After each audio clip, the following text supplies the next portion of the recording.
Welcome everyone to The Deep Dive. Today we're diving into something that, well, it's often surprisingly underestimated, but it's so valuable.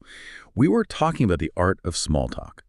Now look, for many of you, English might be, pretty comfortable territory, maybe in work or studies, but that casual kind of spontaneous back and forth small talk, that can feel surprisingly tricky. It's more than just words, right? It's the unspoken stuff, the cues, Yeah, what's really going on underneath. exactly. And that's really what we're aiming for in this deep dive. We want to go beyond just like basic phrases. We want to give you the expression, sure, but also the confidence and maybe most importantly, that crucial cultural understanding, the nuance. You need that to really initiate and actually sustain connections, in different places, different settings. And the sources we're drawing on, they're super practical, really designed to give you stuff you can use, like right away. Actionable insights. Okay, let's unpack this then. Small talk, it does kind of get a bad rap sometimes, doesn't it? People often say it's just fluff, filler, just noise. But is it just that? Or is there something deeper, more fundamental about how we connect? Oh, it's absolutely not just filler. No way. Think about it like this, especially in English-speaking cultures like the UK or the US, small talk is really a basic social skill, foundational. It's that first step you take to build trust, to start fostering relationships. The goal isn't some deep philosophical chat right off the bat. It's literally there to, well, break the ice. I really like thinking of it as a kind of social handshake. A social handshake. Yeah, I like that too. That really gets it. So it's about signaling, like I'm open to interacting, Yeah. testing the waters almost. Yeah, and our sources, they really pull out three main functions, and that handshake idea fits perfectly. First, like you said, breaking the ice, easing in. Second, building connection, finding that common ground. And third, bridging cultural gaps, just setting a comfortable vibe. Precisely. It's a really low-stakes way to find that shared humanity. When you do small talk, you're not just, swapping words. Often you're kind of subconsciously setting up comfort, safety even. You're basically saying, hey, I'm approachable. I'm looking for a positive interaction here. And throughout this deep dive, we're going to get really specific on how to do that. We'll cover, the safe topics, natural phrases, common mistakes people make. Even native speakers sometimes stumble over these. And we'll show you how it looks in, like, real life. Right. So, okay, we get why it matters. The social handshake. So the next big question is, what do we actually talk about? What are those sort of go-to safe zone topics for small talk? Especially if you're, say, in the UK or the US, meeting new people. Yeah, the research on this is pretty clear, actually. The safe bets are things that are, pretty universal and definitely not controversial. So top of the list. The weather, always a classic, right? Weekend plans are usually good. Hobbies, work, but keep it light, general. Definitely not salary talk or big complaints. Yeah. And maybe, popular TV shows or big news stories like a major sports game. The main thing is, these are topics almost anyone can say something about without leading deep personal info. Yeah, finding that easy way in. So let's imagine our listener, Alex, is at, say, a conference. They could just open with something simple like, lovely weather today, isn't it? Yeah. And you might get back, yeah, finally some sun after all that rain, planning to get out in it later. See, adds a little hook. Exactly. Or maybe, if the vibe feels right, did you catch the latest episode of The Crown? Right. And someone say, oh, I did. Wow, that ending. What did you think? And that really hits the golden rule. Keep it light, keep it friendly, keep it relaxed. You're not mining for deep secrets here. Just aiming for a comfortable, brief exchange that, opens the door. But what if you try an opener and they just give you, like, one word back? How do you stop it from just dying right there? That can be awkward. Oh, yeah, that can feel like pulling teeth, can't it? Yeah. It goes back to what some people call like conversational threading. You need to give a little more than just the bare answer or maybe pivot a bit. So instead of just, after all that rain last week, this is great. Are you making any plans to enjoy it? No. You answer, but you also toss something back, an invitation for them. Exactly, giving them something to grab onto. Okay, so we have some topics. How do we actually start the thing? This brings up a really important question. What are some good opening lines? Natural ones? And then crucially, how do we keep it going? Keep that flow. Right, the openers. And yeah, context is key here. Alice could try just a simple, hey there, how's your day going? Super simple, works almost anywhere. Or if it's an event, like we said, so what brings you here today? Good one. Or maybe notice something specific.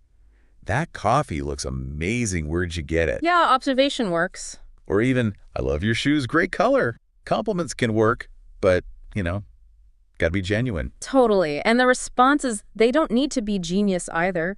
Just natural replies that maybe offer a little something back, like, not too bad, just getting through the day. Or, yeah. oh, thanks, got them online, super comfy. Are you into bright colors too? Or even just came out to enjoy the sun. Perfect day for it, isn't it? Notice how each one sort of gently passes the ball back. Okay, so the ice is broken. The ball's in play. Now here's where it gets really interesting for me. How do we keep that momentum? How do we sustain it so it doesn't feel like, I don't know, an interview? Or just ping pong. Yeah, this is where you move beyond just asking questions and answering them. You want to show you're actually listening, you're engaged. So phrases like, yeah, I feel the same way, or totally agree, especially when you think about showing agreement. Or you can gently pivot sometimes, like, oh, that reminds me of, share a quick related thing, or offer some empathy. You're not alone in that. Finding that common ground. It's really about spotting those little connections, those shared threads, and just gently weaving them in. Okay, so we have these great strategies, these phrases. Yeah. But what about the traps? What are those maybe subtle mistakes that even people who speak English well might fall into? The things that can just kill the small talk vibe. Ah, yes, the pitfalls. This is super important because sometimes it's not what you say, it's maybe what you shouldn't say or how you say it. The research points to a few big ones. First, being too formal. Wow. And it's not just using fancy words, it's like the whole tone. A mismatch. Yeah. You really want to avoid sounding like, good evening, sir. Might I inquire about the prevailing atmospheric conditions? Yeah. Definitely don't do that. Exactly. Instead, signal you're relaxed, you're open, just, hi, how's your day been? Aim for ease, not, extreme eloquence. That makes so much sense. It's the vibe you're sending. Oh. Okay, another huge one. Getting too personal too soon. Oh, massive. Yeah. Just steer clear of the big sensitive stuff, right? Politics, religion, how much money someone makes. Absolutely. It's about building that psychological safety first. You haven't earned that level of intimacy yet. And if someone else brings it up, accidentally. Good question. You can just gently redirect. Maybe something like, that's an interesting point. Maybe not for now, though. Hey, did you see that game last night? Or whatever safe topic fits. Okay, redirect. Got it. What else? Then there's the opposite of too much information. One-word answers. Or just giving too little. If someone asks, how was your weekend? And you just say, good. Total dead end. You're giving them absolutely nothing to respond to. Instead, maybe, it was great. I actually managed to go hiking on that trail I mentioned. Adds a detail. A hook. Exactly. An invitation for them to ask more or share something similar. Makes sense. And the last big one. Forgetting to ask back. This happens a lot. And it's less about manners, even, and more about just dropping the conversational ball. It kills the reciprocity. Right, that ping pong game you mentioned. Yeah. If someone asks about your job, you tell them, but then you have to ask about theirs or something related. Always try to remember that little phrase, and how about you? Or what about you? Okay, those are key. Anything else subtle? Maybe just one more. Over-planning it. Like having a mental script. It's good to have ideas, yeah, but small talk needs to be organic. It's about listening, reacting genuinely. If you're just waiting to deliver your next line, you'll miss cues, and it just feels forced. You got to be present. Okay, that's a great point. Be present. Right, let's try and pull all these pieces together. Let's see it in action. We can follow our friend Alex again, maybe in a couple of quick scenarios, putting this stuff into practice. Sounds good. So first scenario, Alex is just waiting for coffee, stands next to someone reading a really interesting looking book. Okay. Alice could lean over just a bit casually and say, excuse me, that book looks really intriguing. Are you enjoying it? Nice opener. And the person might look up, maybe smile and say, oh yeah, absolutely. It's all about the psychology of decision-making. Have you read anything by this author before? Perfect. See? Simple, low pressure. Alex made an observation, asked an open question, and the other person gave a detail and asked a question back. Easy, natural start. Okay, scenario 2. Let's put Alex at that networking event again. Bit more structured, maybe a little more pressure. Right. Alex sees someone standing alone near the snacks, walks over. Hey, pretty busy tonight, huh? Yeah, it's really buzzing. Is this your first time at this event? Actually, yeah, it is. I'm Alex, by the way. I work in digital marketing. Oh, cool. I'm Sarah. I do UX design. That's user experience, basically trying to make websites and apps easy to use. Yeah. Have you been to many events like this? Nope, first one. Just kind of dipping my toes in. How about you? Oh, I've been to a few. They're actually a pretty good way to meet people in the field. So What got you into digital marketing, Alex? Okay, stop there. Let's break that down. You see the casual greeting, right? Hey. Yep, friendly. Then the natural sharing jobs, but keeping it brief. No life story. Right, just the basics. And crucially, that back and forth questioning. First time here, what about you? Yeah. Keeps that ping pong game alive. And notice Sarah quickly explained UX design. Makes it accessible, avoids jargon, Good point. and then she picked up on digital marketing and asked a nice open-ended follow-up question. Shows real interest. Exactly. It flowed, didn't it? It wasn't rushed.